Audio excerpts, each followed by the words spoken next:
പ്രിയമുള്ള സ്നേഹജനങ്ങളെ, പരിശുദ്ധമായ റമദാൻ മാസത്തിൻ്റെ ആദ്യത്തെ 10ലാണ് നമ്മളുള്ളത്. വളരെ അനുഗ്രഹീതമായ റഹ്മത്തിൻ്റെ 10ആണിത്. ഈ 10ൽ അള്ളാഹുവിൻ്റെ റസൂൽ സല്ലല്ലാഹു അലൈഹി വസല്ലമ തങ്ങളെ സംബന്ധിച്ച് കുറഞ്ഞ നിരക്ക് നമുക്ക് പരിചയപ്പെടാം. ഹബീബായ റസൂലുള്ളാഹി തങ്ങൾ ഈ പരിശുദ്ധമായ ഇസ്ലാം പ്രബോധനത്തിനു വേണ്ടി മക്കയിൽ വന്നപ്പോൾ, അതായത് മക്കയിൽ ജനിച്ചു വളർന്ന ഹബീബായ തങ്ങൾ മക്കയിൽ പ്രബോധനം നടത്താൻ വേണ്ടി തുടങ്ങിയ സമയത്ത് മക്കക്കാരായ ആളുകളെല്ലാം റസൂലുള്ളാഹി തങ്ങളെ എതിരാളികളാവുകയും തങ്ങളെ സംബന്ധിച്ച് ആവശ്യമില്ലാത്ത പല പേരുകൾ കൊണ്ട് വിളിക്കുകയും ചെയ്തു. ഈ വിഷയം മക്കയുടെ പുറത്ത് പല സ്ഥലത്തും പ്രചരിച്ചു. നബി സല്ലല്ലാഹു അലൈഹി വസല്ലം തങ്ങൾ പരിശുദ്ധമായ ഇസ്ലാം ദീനിന്റെ പ്രചരണവുമായി വന്നിട്ടുണ്ട് എന്ന് പരസ്യമായിട്ട് പുറത്തെല്ലാം അറിയുകയും പല ആളുകളും പുറത്തുനിന്ന് ഇസ്ലാമിലേക്ക് കടന്നു വരാൻ വേണ്ടി മക്കയിലേക്ക് കടന്നു നോക്കുമ്പോൾ സുബ്ഹാനല്ലാഹ് മക്കയിൽ ഭീകരമായ അവസ്ഥയാണ്. കാരണം മക്കക്കാരായ ആളുകൾ 40 വർഷം വരെ തങ്ങളെ പൂർണ്ണമായി വിശ്വസിക്കുകയും അൽ അമീൻ എന്ന ടൈറ്റിൽ നൽകുകയും ചെയ്തിട്ടുണ്ടെങ്കിലും പ്രബോധനവുമായി തങ്ങൾ രംഗത്തിറങ്ങിയ സമയത്ത് അവരുടെ ബിംബങ്ങളെ ആരാധിക്കരുത് എന്നും അള്ളാഹുവായ ലോകത്തെ സൃഷ്ടാവായ അള്ളാഹുവിനെ ആ ബിംബങ്ങളെ ആരാധിക്കുന്ന ആളുകളെയും സൃഷ്ടിച്ച ആ റബ്ബിനിക്ക് ആരാധിക്കണമെന്ന് പറഞ്ഞപ്പോൾ വിവരമില്ലാത്ത ആളുകൾ, വിവരദോഷികളായ ആളുകൾ അവരുടെ വിവരക്കേടുകൊണ്ട് റസൂലുള്ളാഹി തങ്ങളെ ധിക്കരിക്കുകയും തങ്ങളെ ബഹിഷ്കരിക്കുകയും എതിർക്കുകയും ചെയ്തു. അങ്ങനെ മക്ക പട്ടണമൊന്നാകെ, മക്ക പരിസരമൊന്നാകെ വളരെ ഭീഷണിയാർജിക്കുന്ന ഒരു നാടായിരുന്നു. പുറത്തുനിന്ന് ആർക്കും കടന്നു വരാൻ പ്രയാസമാണ്. ആ സമയത്താണ് ഗഫാർ സംഘത്തിന്റെ തലവനായ അബൂദർ എന്ന് പറയുന്ന വ്യക്തി, ഗഫാർ എന്ന സംഘത്തിന്റെ ലീഡറാണ്. പക്ഷേ അബൂദറിന്റെ സ്വഭാവം എന്താ, പ്രവൃത്തി എന്താണ്? ജീവിതത്തിൽ കച്ചവടത്തിന് പോയി കച്ചവടം ചെയ്ത് ലാഭവുമായി വരുന്ന പാവപ്പെട്ടവരെ പിടിച്ച് അവരെ കൊല ചെയ്യുകയും അവരുടെ സ്വത്ത് അപഹരിച്ചെടുക്കുകയും ചെയ്യുന്ന വളരെയേറെ ദുഷ്ടമായ പ്രവൃത്തികളാണ് ആ സംഘക്കാർ ചെയ്തുകൊണ്ടുണ്ടായിരുന്നത്. അതിന്റെ തലവനാണ് അബൂദർ എന്ന് പറയുന്ന ആ വ്യക്തി. അബൂദർ എന്ന ആ വ്യക്തിയുടെ മനസ്സിൽ ഉള്ളത്, ഞാനാണിപ്പോൾ വലിയ സമർത്ഥൻ, എന്നെ നേരിടാൻ പറ്റുന്ന ഒരാളും ഇല്ല എന്ന് അറിയുമ്പോഴാണ് പരിശുദ്ധമായ മക്കയിൽ മുഹമ്മദ് എന്ന പേരിൽ ഒരാൾ പുതിയ മതവുമായി വന്നിട്ടുണ്ട് എന്ന വിഷയം അറിയുന്നത്. ആ സമയത്ത് അബൂദർ എന്ന് പറയുന്ന യുവാവ് ചിന്തിക്കുകയാണ്, ഞാൻ വലിയ പരാക്രമിയാണ്, പോരാളിയാണ്, വലിയ ധൈര്യശാലിയാണ്, എന്നാൽ മക്കയിൽ ഒരു മുഹമ്മദ് എന്ന് പറയുന്ന ഒരു വ്യക്തി വന്നിട്ടുണ്ട് എന്നും പുതിയൊരു ദീന് കൊണ്ടുവന്നിട്ടുണ്ട് എന്നും ആ മക്കക്കാരായ ആളുകളെല്ലാം അദ്ദേഹത്തിനെ എതിർക്കുകയും ചെയ്തിട്ടുണ്ട് എന്നും പറഞ്ഞപ്പോൾ എനിക്കൊന്ന് നോക്കണം, എനിക്കൊന്ന് ആ വ്യക്തിയെ കാണണം, ആ വ്യക്തി പറയുന്നതും ചെയ്യുന്നതുമൊക്കെയും സത്യത്തിന് വിദൂരമാണെങ്കിൽ ഞാൻ ആ വ്യക്തിയെ വകവരുത്തി ഞാൻ തിരിച്ചു വരും. അതേ സമയത്തിൽ ആ വ്യക്തി പറയുന്നതും ചെയ്യുന്നതുമെല്ലാം സത്യമാണെങ്കിൽ ആ വ്യക്തിയെ ഞാൻ അനുഗമിക്കും, അനുസരിക്കും. തന്റെ അനുജൻ അനീസിനെ ആദ്യം കടത്തി നോക്കാം, ആ പരിസരം ഒന്ന് പരിശോധിച്ചു വരട്ടെ, അതല്ലെങ്കിൽ ആ മുഹമ്മദ് എന്ന് പറയുന്ന വ്യക്തിയെ കണ്ടുവരട്ടെ എന്ന് ആലോചിച്ച് താൻ പോകുന്നതിന് മുമ്പ് തന്റെ അനുജനായ അനീസിനെ അയക്കുന്നു. അനീസ് എന്ന് പറയുന്ന വ്യക്തിയും വലിയ പരാക്രമിയുള്ള മനുഷ്യനാ. ആ വ്യക്തി മക്കയുടെ ബൗണ്ടറി കടക്കുന്ന സമയത്ത് മക്കക്കാരായ ആളുകളെ കാണുന്നത് ഒരു വ്യത്യസ്തമായ രൂപത്തിലാണ്. ആളുകളെല്ലാം വളരെ നിശബ്ദരാണ്, ഊരിപ്പിടിച്ച വാള് പിടിച്ച് ചുറ്റി നടക്കുന്നു. അവിടെ ആരോ ഒരാളോട് അന്വേഷിച്ചു, എന്താണ് ഇവിടെ ഇങ്ങനെ നടക്കാൻ കാരണം? ആ സമയത്ത് ഒരാൾ പറഞ്ഞു, ഇവിടെ ഒരു പുതിയ മതക്കാരനായ മുഹമ്മദ് എന്ന് പറയുന്ന ഒരു വ്യക്തി വന്നിട്ടുണ്ട്, ആ വ്യക്തിയെ കണ്ടവിടെ കൊല്ലണമെന്ന ആ ഒരു തീരുമാനത്തോടു കൂടി വാള് പിടിച്ച് നടക്കുന്ന ആളുകളെല്ലാം ചുറ്റി നടക്കുന്നത് അങ്ങനെയാണ് എന്ന് മാത്രമല്ല, ആ മുഹമ്മദിനെ കണ്ടാൽ മാത്രമല്ല, മുഹമ്മദിനെ അനുസരിക്കുന്ന, മുഹമ്മദിനെ സ്നേഹിക്കുന്ന, മുഹമ്മദിനെ ഫോളോ ചെയ്യുന്ന ആരെല്ലാം ഇവിടെ കാണുന്നുണ്ടോ അവരെയും തലവെട്ടിക്കളയാൻ വേണ്ടി തീരുമാനിച്ചവരാണ് ഈ വാൾ പിടിച്ച് ചുറ്റുന്നവര് എന്ന് പറഞ്ഞപ്പോൾ അനീസ് എന്ന വ്യക്തിക്ക് വല്ലാതെ പേടിയായി. ഇതിന് അങ്ങോട്ട് നടന്നാൽ അപകടമാണെന്ന് മനസ്സിലാക്കി നേരെ പിറകോട്ട് നടന്നു. ആ ഗഫാർ സംഘത്തോട് ചേർന്നു. തന്റെ ജ്യേഷ്ഠനായ അബൂദറിനോട് പറഞ്ഞു, മക്കയിൽ ഇപ്പോൾ പോകും പോലെയില്ല, മക്കയിൽ വളരെ ഗുരുതരമായ അവസ്ഥയാണ്, മുഹമ്മദിന്റെ പേര് കേട്ടാൽ പറഞ്ഞവനെ തലവെട്ടുന്ന വളരെ ഭീകരമായ അവസ്ഥയാണ് മക്ക എന്ന് പറഞ്ഞപ്പോ അബൂദർ ഗഫാറിന്റെ മനസ്സ് സമാധാനമാകുന്നില്ല. കാരണം എത്ര വലിയ ഭീകരമായ അവസ്ഥയാണെങ്കിലും ആ മുഹമ്മദിനെ വന്ന് എനിക്ക് കണ്ടെത്തിയേ തീരൂ എന്ന നിർബന്ധം കൊണ്ട് അബൂദർ ഗഫാർ പറഞ്ഞു, നീ അവിടെ നിൽക്ക്, ഞാൻ പോയി വരാ എന്ന് പറഞ്ഞ് അബൂദർ ഗഫാർ എന്ന് പറയുന്ന വ്യക്തി, ആ യുവാവ് അങ്ങനെ മക്കയിലേക്ക് കടന്നു വരുന്നു. മക്കയുടെ ബൗണ്ടറി കടക്കുമ്പോൾ അനുഭവം അനീസിന് അനുഭവിച്ചത് തന്നെയാണ്, തന്റെ അനുജനിക്ക് അനുഭവിച്ചത് തന്നെയാണ്. അനുജൻ എന്താണ് അനുഭവിച്ചത് അത് തന്നെയാണ് അബൂദറിന് കാണുന്നത്. ആളുകളെല്ലാം നിശബ്ദരാണ്, ഒരാളും പുഞ്ചിരിക്കുന്നില്ല, ഒരാളും മുഖത്ത് നോക്കി സംസാരിക്കുന്നില്ല. നോക്കുമ്പോൾ പല ആളുകളുടെയും കയ്യിൽ ഊരിപ്പിടിച്ച വാളാണ്. അവിടെ മുഹമ്മദ് എന്ന പേര് കേട്ടാൽ അവിടെ ഭീകരമായ അവസ്ഥയാണ്. ആ അബൂദർ എന്ന വ്യക്തി അവിടെ ഒരാളോട് ചോദിച്ചു, എന്താണ് ഇവിടുത്തെ അവസ്ഥ?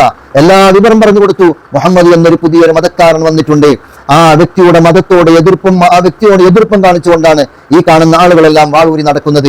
കാരണം മുഹമ്മദിനെ കിട്ടിയാൽ വകവരുത്തുമെന്നും ആ മുഹമ്മദിന്റെ വാക്ക് സ്വീകരിച്ച് മുഹമ്മദിന്റെ പേര് അംഗീകരിച്ച് നടക്കുന്ന ആളുകളെയും കൊന്നുകളയുമെന്ന് അവർ ആഗ്രഹിച്ച് നടക്കുന്നവരാണ്. ഇവിടെ ഒരാൾക്ക് നടന്നു പോകാൻ സ്വസ്ഥതയില്ല എന്ന് പറഞ്ഞ് അവിടുത്തെ ഭീകരമായ അവസ്ഥയെ ആ വ്യക്തി വിവരിച്ചപ്പോൾ അബൂദർ ഗഫാരിക്ക് വല്ലാത്ത പേടിയായി. അനീസിന് പേടിയായതുപോലെ തന്നെ അബൂദറിനിക്കും പേടിയായി. പക്ഷേ ഭീകരമായ അവസ്ഥയാണ്. എങ്ങനെയാണ് കാബയുടെ അടിസ്ഥാനത്തിലെത്തുക, എങ്ങനെയാണ് കാബയുടെ പരിസരത്തെത്തുക? ഏതായാലും ഒരു തീരുമാനമെടുത്തു, ഞാൻ പോവുക തന്നെ ചെയ്യും, ആ മുഹമ്മദിനെ കാണുക തന്നെ ചെയ്യും, മുഹമ്മദിന്റെ സത്യാവസ്ഥ അറിയുക തന്നെ ചെയ്യും. ആ മുഹമ്മദ് സത്യമതക്കാരനാണെങ്കിൽ, ആ കൊണ്ടുവന്ന മതം സത്യമാണെങ്കിൽ, ആ മുഹമ്മദിന്റെ വാക്ക് വളരെ സത്യമാണെങ്കിൽ ഞാൻ മുഹമ്മദിനെ അനുസരിക്കും, അനുഗമിക്കും. അല്ല, സത്യത്തിന് വിരുദ്ധമാണെങ്കിൽ ഈ വാള് പിടിച്ച് ഊരി നടക്കുന്ന ആളുകളുടെ കൂട്ടത്തിൽ ഞാൻ ഒരു മെമ്പറായി ആ മുഹമ്മദിനെ തലയെടുക്കുമെന്ന തീരുമാനത്തോടെ വളരെ ധൈര്യത്തോടു കൂടെ നേരെ കാബിന്റെ പരിസരത്ത് പോയി. ഒരാളോട് സംസാരിക്കുന്നില്ല. അബൂദർ ഗഫാറിനെ കണ്ടപ്പോൾ എല്ലാവരും തുടിച്ചു നോക്കുകയാണ്. അങ്ങനെ പരിശുദ്ധമായ കാബാലയത്തിന്റെ പരിസരത്തെത്തിയപ്പോൾ ഒരു വ്യക്തിനെയും കാണുന്നില്ല. ചില്ലർ ആളുകൾ മാത്രമേ തവാഫ് ചെയ്തുകൊണ്ടിരിക്കുന്നു.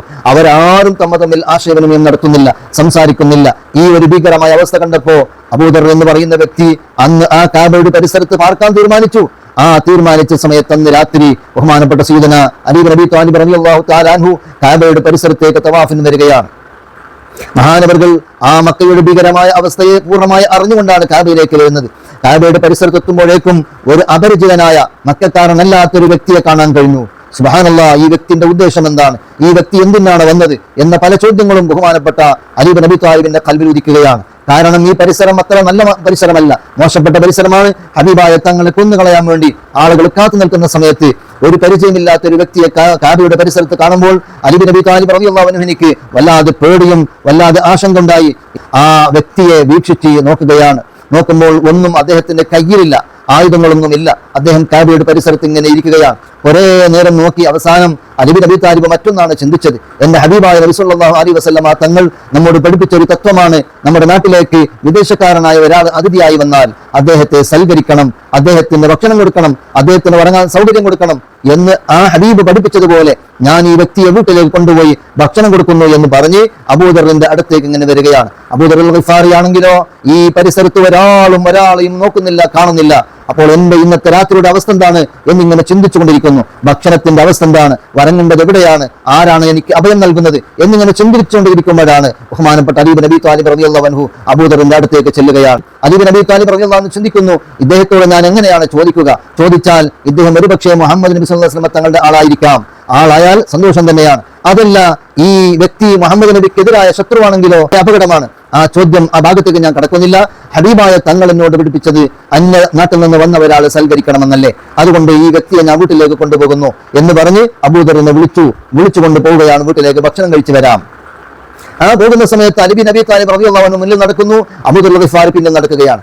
അബൂദർ ഗഫാർ റളിയല്ലാഹു അൻഹു ചിന്തിക്കുന്നു, ഈ മുന്നിൽ നടക്കുന്ന ഈ വ്യക്തി മുഹമ്മദിന്റെ ആളാണോ അല്ല മുഹമ്മദിന്റെ എതിരാളിയാണോ ഒന്നും അറിയില്ലല്ലോ, എനിക്ക് ചോദിക്കാൻ പേടിയാണ്. അബൂദർ ചിന്തിക്കുമ്പോൾ അലി ബിൻ അബി ത്വാലിബ് മുന്നിൽ നടക്കുന്ന സമയത്ത് മഹാനവറുകൾ ചിന്തിക്കുന്നു, എന്റെ പിന്നിൽ നടക്കുന്ന ഈ വ്യക്തി ആരാണെന്ന് എനിക്കറിയില്ല, മുഹമ്മദ് നബിന്റെ അനുയായി ആയിരിക്കാം, വളരെ സന്തോഷമാണ്. അല്ല, ശത്രുവാണെങ്കിൽ വളരെ ഭയങ്കരമാണ്. എന്തായിരിക്കും ആ മനുഷ്യന്റെ ഉദ്ദേശം, എന്തിനാണ് അദ്ദേഹം ഇവിടെ വന്നത് ഒന്നും അറിയില്ല. ഏതുമാകട്ടെ, എന്റെ ഹബീബ് പറഞ്ഞതുപോലെ അദ്ദേഹത്തിന് ഞാൻ ഇന്ന് ഭക്ഷണം കൊടുക്കുന്നു എന്ന് പറഞ്ഞ് വീട്ടിൽ കൊണ്ടുപോയി ഭക്ഷണം കൊടുത്തു.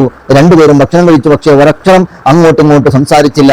സംസാരിക്കാനുള്ള പരിസരമല്ലാതെ അങ്ങനെ ഭക്ഷണം കഴിച്ചു. അബൂദർ ഗഫാരിയെ കാബിന്റെ പരിസരത്ത് വിട്ടു. അലി ബിൻ അബി ത്വാലിബ് തിരിച്ചു വീട്ടിലേക്ക് പോയി.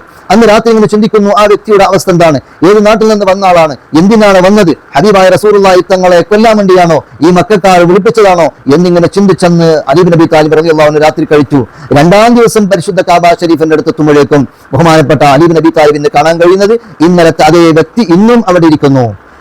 അബൂദർ ഗഫാരി ആണെങ്കിലോ ഒരു നിർബന്ധമാണ് തനിക്ക്, എനിക്ക് ആ മുഹമ്മദിനെ കാണാതെ ഞാൻ തിരിച്ചു നാട്ടിലേക്ക് പോകുന്നില്ല. പക്ഷേ മുഹമ്മദിനെ കാണലെങ്ങനെ, ആരോടാണ് അന്വേഷിക്കേണ്ടത്, ആരോടാണ് ചോദിക്കേണ്ടത്, ആരാണ് എനിക്ക് പറഞ്ഞു തരേണ്ടത്, ആരാണ് എനിക്ക് പറഞ്ഞു തരും?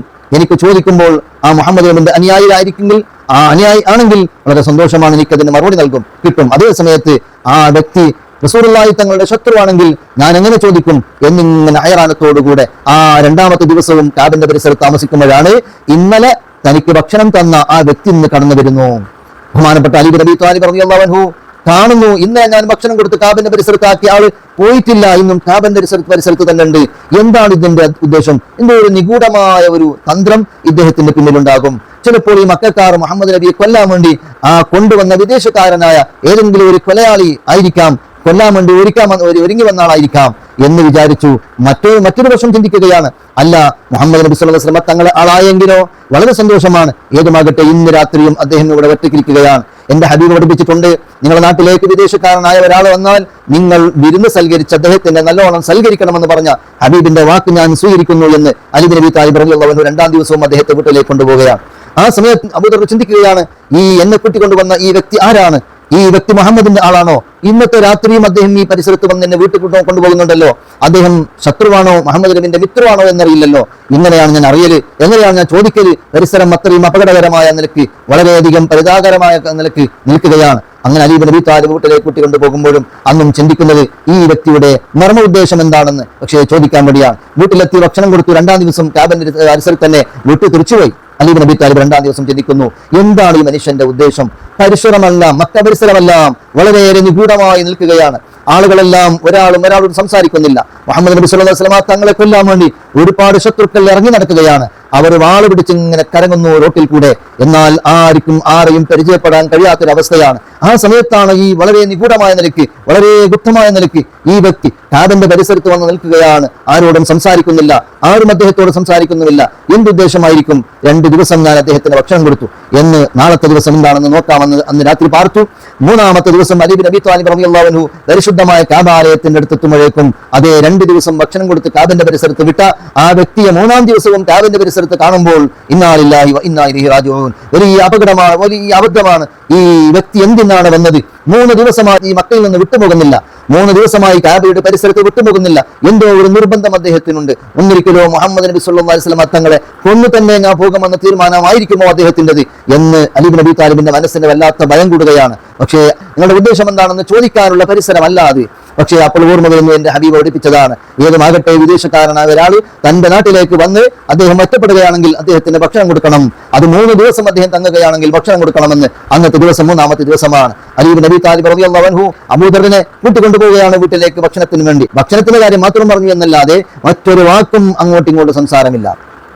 അങ്ങനെ അലി ബിൻ അബി താലിബിന്റെ വീട്ടിൽ പോയി അദ്ദേഹത്തിന് ഭക്ഷണം കൊടുത്തു. തിരിച്ച് കാബത്തിന്റെ പരിസരത്തേക്ക് കൊണ്ടുവരാൻ വേണ്ടി വിടുമ്പോൾ അബൂദർ ഗഫാരി റളിയല്ലാഹു അൻഹു ചിന്തിക്കുകയാണ്, 3-ാമത്തെ ദിവസമാണ്, ഇന്നും ഞാൻ ശരിക്കും മുഹമ്മദ് നബിയെ കുറിച്ച് പരിചയപ്പെട്ടില്ലെങ്കിൽ ഞാൻ എന്തൊരാളാണ്? ഞാൻ അവരോടെല്ലാം പറഞ്ഞു വന്നതാണ്, ആ മുഹമ്മദ് നബി ഞാൻ കണ്ടറിഞ്ഞ് അടുത്തറിഞ്ഞു വരുമെന്ന്. അതൊന്നും സാധിക്കാതെ തിരിച്ചു പോയാൽ ഞാനൊരു മനുഷ്യനാണോ എന്ന് പറഞ്ഞ് എനിക്കിവിടെ സംഭവിക്കുന്ന എന്തുമാകട്ടെ ഞാൻ ഈ വീട്ടുകാരോട് ചോദിച്ചു തന്നെ തീരും എന്ന് ചിന്തിക്കുമ്പോഴാണ് അലി ബിൻ അബി താലിബ് റളിയല്ലാഹു അൻഹു വീട്ടിന്റെ ഉള്ളിൽ കടന്ന് ചിന്തിക്കുന്നു, എന്നാൽ ഈ വ്യക്തി ആരാണ്? 2 ദിവസമായി 3 ദിവസമായി കാബിന്റെ പരിസരത്ത് നിന്ന് പോകുന്നില്ല.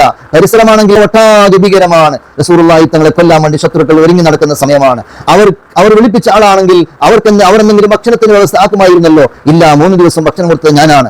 എന്നാൽ ഇദ്ദേഹത്തോടൊന്ന് നിർബന്ധമായി ഞാൻ ചോദിക്കുക തന്നെ ചെയ്യും, നിങ്ങൾ ഇവിടെ വന്നിരിക്കുന്നതിന്റെ ഉദ്ദേശം എന്ത് എന്ന്. വെറും കൈകൊണ്ട് ചോദിച്ചാൽ പോരാ എന്ന് പറഞ്ഞ് തന്റെ വീട്ടിലുണ്ടായിരുന്ന വാളെടുത്തു, അത് കൊണ്ടുവന്നു അറയിൽ നിന്ന് ഊറിയെടുത്തു. അബൂദർ എന്ന വ്യക്തിയുടെ മുഖത്തോട് ചേർത്ത് പിടിച്ച് ചോദിക്കുകയാണ്, നിങ്ങൾ എന്തിനാണ് ഇത്ര ദിവസം ഈ കാബിന്റെ പരിസരത്ത് തന്നെ ബാക്കിയുള്ളത്? നിങ്ങളുടെ ഉദ്ദേശം എന്താണ് എന്ന് ആ മനുഷ്യനോട് ചോദിച്ചപ്പോ അബൂദർ എന്നാൾ പറയുന്നു, ഞാൻ ഗഫാർ സംഘത്തിന്റെ തലവനാണ്, അബൂദറാണ് എന്റെ പേര്. പക്ഷേ ഞാൻ വലിയ പരാക്രമിയാണ്, വലിയ അക്രമിയാണ്. കച്ചവടക്കാർ അവരുടെ ചരക്കുകളെല്ലാം പിടിച്ചെടുത്ത് അവരെ കൊന്ന് അങ്ങനെ നാശമാക്കുന്ന വലിയൊരു കൊള്ള സംഘത്തിന്റെ നേതാവാണ്. പക്ഷേ എനിക്ക് അറിയാൻ സാധിച്ചു, മക്കയിലുള്ള ഒരു വ്യക്തിയെ സംബന്ധിച്ച് പുതിയ മതവുമായി വന്നിട്ടുണ്ട് എന്നും പുതിയ തത്വവുമായി വന്നിട്ടുണ്ട് എന്നും അറിയാൻ സാധിച്ചപ്പോ ഞാൻ അവിടെ തീരുമാനിച്ചിട്ടുണ്ട്. അതൊരു തീരുമാനമെടുത്ത് വന്നവനാണ്.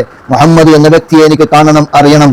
ആ മുഹമ്മദിനെ കണ്ട് മനസ്സിലാക്കണമെന്ന് തീരുമാനമെടുത്ത് വന്നവനല്ലാതെ മറ്റൊരു ഉദ്ദേശം എനിക്കില്ല എന്ന് പറഞ്ഞ് അലി ബിൻ അബി താലിബ് റളിയല്ലാഹു അൻഹു പറഞ്ഞപ്പോൾ അലി ബിൻ അബി താലിബ് റളിയല്ലാഹു അൻഹുവിന്റെ 3 ദിവസത്തിന്റെ മനസ്സിന്റെ വിഷമം തീർന്നു ശാന്തമായി. എന്നാൽ അള്ളാഹുവിന്റെ റസൂലിനെ കാണാൻ ആഗ്രഹിച്ചു വന്നതാണ് എങ്കിൽ നമ്മൾ പോകാം, ആരോടും വിഷയം പറയരുത് എന്ന് പറഞ്ഞ് അബൂദർ എന്ന വ്യക്തിയെ അലി ബിൻ അബി താലിബ് റളിയല്ലാഹു അൻഹു നേരെ റസൂലുള്ളാഹിന്റെ ഹദ്റത്തിലേക്ക് കൊണ്ടുപോവുകയാണ്. നബി സല്ലല്ലാഹു അലൈഹി വസല്ലം തങ്ങളാണെങ്കിൽ ദാറുൽ അർഖം എന്ന് പറയുന്ന വീട്ടിൽ ഒളിഞ്ഞിരിക്കുകയാണ്. കാരണം എന്തേ? ദാറുൽ അർഖം എന്ന വീട്, അർഖം എന്ന വ്യക്തിയുടെ വീടാണ്. ആ വീട്ടിൽ റസൂലുള്ളാഹി തങ്ങളും കുറഞ്ഞ സഹാബത്ത് മാത്രമേ ഉള്ളൂ. വളരെ രഹസ്യമായി പ്രബോധനം നടത്തുന്ന ആ സമയമായിരുന്നു. അലി ഇബ്നു അബീ താലിബ് റളിയല്ലാഹു അൻഹു ആ ഗഫാർ സംഘത്തിന്റെ തലവനായ അബൂദറിനെ കൊണ്ടുപോയി റസൂലുള്ളാഹിയുടെ മുമ്പിൽ നിർത്തി പറഞ്ഞു, യാ റസൂലുള്ളാഹി, അല്ലാഹുവിന്റെ റസൂലേ, 3 ദിവസമായി ഈ വ്യക്തി കഅബയുടെ പരിസരത്ത് നിൽക്കുകയാണ്. ഇദ്ദേഹത്തിന്റെ ഉദ്ദേശം എന്ത് എന്ന് വ്യക്തമായി അറിയുന്നില്ല. 3 ദിവസം തങ്ങൾ പറഞ്ഞതുപോലെ ഞാൻ ഭക്ഷണം കൊടുത്തു, സൽക്കരിച്ചു, തങ്ങളെ കാണാൻ വേണ്ടി ആഗ്രഹിച്ചു വന്നതാണെന്ന് അവസാനം അദ്ദേഹം പ്രഖ്യാപിച്ചതുകൊണ്ട് ഞാൻ കൂട്ടിക്കൊണ്ട് വന്നതാണ് എന്ന് പറഞ്ഞപ്പോൾ നബി സല്ലല്ലാഹു അലൈഹി വസല്ലം തങ്ങളെ മുമ്പിൽ അബൂദർ ഗഫാരി നോക്കുകയാണ്. തങ്ങളെ മുഖം നോക്കുമ്പോൾ തന്നെ അബൂദർ ഗഫാറിന്റെ മനസ്സ്, അവിടുത്തെ ഖൽബിലുള്ള എല്ലാ മോശമായ ചിന്തകൾ അവിടുന്ന് കഴുകി ശുദ്ധിയായി, ഖൽബ് നന്നായി. എന്നിട്ട് അബൂദറിനോട് റസൂലുള്ളാഹി തങ്ങൾ ചോദിക്കുകയാണ്, അല്ല അബൂദറെ, നിങ്ങൾ എന്തുദ്ദേശം വെച്ച് വന്നതാണ്? ഓ നബിയെ, ഞാൻ ഗഫാർ സംഘത്തിന്റെ തലവനായിരുന്നു, വലിയ അക്രമിയായിരുന്നു. എനിക്ക് വിവരം കിട്ടി മുഹമ്മദ് എന്നൊരു വ്യക്തി മക്കയിൽ എതിരെ മതം പ്രചരണം നടത്തുന്നുണ്ട് എന്നറിഞ്ഞു. ആ സമയത്ത് ഞാൻ ചിന്തിച്ചു, ഞാൻ ഒരു ലീഡറാണ്, ഞാനൊരു പരാക്രമിയാണ്, അക്രമിയാണ്, എന്നെക്കാളും വലിയ ഒരാൾ മക്കത്ത് വന്നിട്ടുണ്ട് എന്ന് ആണെങ്കിൽ ആ വ്യക്തി സത്യമതമാണ് കൊണ്ടുവന്നതെങ്കിൽ ഞാൻ ആ വ്യക്തിയെ പൂർണ്ണമായി സ്വീകരിക്കുന്നു. അതേ സമയത്ത് സത്യമതമല്ല എങ്കിൽ ഞാൻ എന്റെ വാള് കൊണ്ട് വകവരുത്തുന്നു എന്ന് കരുതി വന്നതാണ് നബിയെ. പക്ഷേ തങ്ങളെ മുഖത്ത് നോക്കുമ്പോൾ എന്റെ മനസ്സിലുള്ള എല്ലാ സംശയങ്ങളും നീങ്ങി. ഹബീബായ തങ്ങൾ എനിക്ക് ഷഹാദത്ത് കലിമ ചൊല്ലിത്തരണം, ഞാൻ സത്യ മതത്തിൽ കടക്കുന്നു, അങ്ങ് യഥാർത്ഥ പ്രവാചകനാണെന്ന് എനിക്ക് ബോധ്യപ്പെട്ടു എന്ന് പറഞ്ഞു. റസൂലുള്ളാഹി തങ്ങളുടെ മുമ്പിൽ അദ്ദേഹം ഇരിക്കുകയാണ്. ആ സമയത്ത് നബി സല്ലല്ലാഹു അലൈഹി വസല്ലം തങ്ങൾ പറഞ്ഞു, മോനെ അബൂദറെ, നീ ഇപ്പോൾ മതം വിശ്വസിച്ച് പുറത്തു പോയാൽ നിന്റെ തല ഇവിടെ ഉണ്ടാവൂല. അത്തരം ഭീകരമായ അവസ്ഥയാണ് ഈ മക്ക പരിസരമുള്ളത്. അതുകൊണ്ട് നീ ഇപ്പൊ തൽക്കാലം മാറി നിന്റെ സംഘത്തിലേക്ക് മടങ്ങിപ്പോയിക്കോ. ഞാൻ മദീനയിലേക്ക് ചെന്നതിന്റെ ശേഷം അവിടെ ഇസ്ലാം പ്രചരിച്ചു എന്ന് അറിഞ്ഞാൽ അവിടെ നീ വന്നോ, പരിശുദ്ധ ഇസ്ലാമിലേക്ക് കടക്കാമെന്ന് പറഞ്ഞു. റസൂലുള്ളാഹി തങ്ങൾ തിരിച്ചയച്ചു. അങ്ങനെ അബൂദർ ഗഫാറി റളിയല്ലാഹു അൻഹു തിരിച്ച്, അബൂദർ ഗഫാർ എന്ന വ്യക്തി തിരിച്ച് തന്റെ ഗഫാർ സംഘത്തിലേക്ക് പോവുകയാണ്. പിന്നീട് മുഹമ്മദ് നബി സല്ലല്ലാഹു അലൈഹി വസല്ലം തങ്ങൾ മക്കയിൽ നിന്ന് മദീനയിലേക്ക് ഹിജ്റ പോയി എന്ന വിവരം കേട്ടപ്പോൾ മക്കയിൽ നിന്ന് മദീനയിലേക്ക് പോവുകയും മദീനയിൽ പരിശുദ്ധ ഇസ്ലാം പ്രചരിക്കുകയും ചെയ്തപ്പോൾ ആ ചെയ്ത വിവരം കേട്ട അബൂദർ എന്ന് പറയുന്ന വ്യക്തി സ്വന്തമായി മദീനയിലേക്ക് നടന്നു വന്ന് ഹബീബായ തങ്ങളടുത്തേക്ക് ചെല്ലുകയാണ്. തങ്ങളടുത്തേക്ക് ചെന്നുകൊണ്ട് ചോദിക്കുന്നു, യാ റസൂലുള്ളാഹ് അതാരിഫുനി, നബി എന്നെ തങ്ങൾക്ക് അറിയുമോ നബിയെ?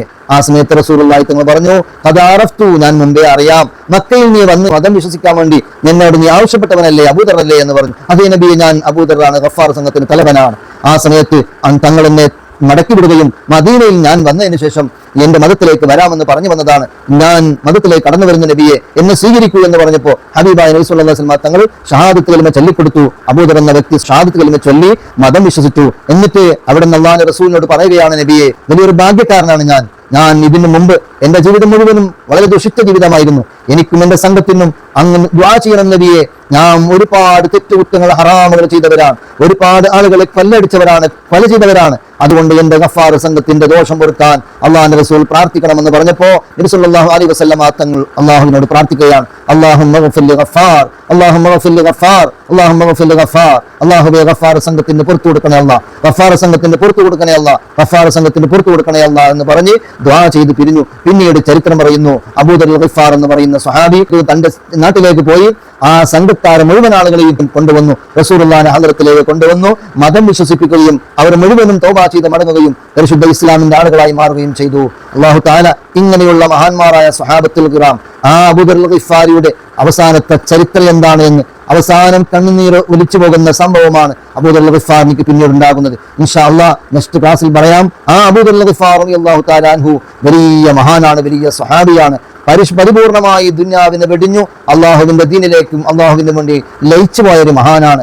ആ മഹാന്മാരായ സ്വഹാബത്തിന്റെ ബർക്കത്ത് കൊണ്ട്, ഈ റമളാൻ മാസത്തിന്റെ ബർക്കത്ത് കൊണ്ട് അള്ളാഹു നമ്മുടെ ദോഷങ്ങളെല്ലാം പുറത്ത് നമ്മുടെ എല്ലാ ഹലാലായ ഉദ്ദേശങ്ങളും അള്ളാഹു പൂർത്തിയാക്കി തരുമാറാവട്ടെ. രോഗങ്ങളെല്ലാം മാറ്റി അപകടങ്ങളെ തൊട്ടെല്ലാം സലാമത്താക്കുമാറാവട്ടെ. ആമീൻ യാ റബ്ബൽ ആലമീൻ.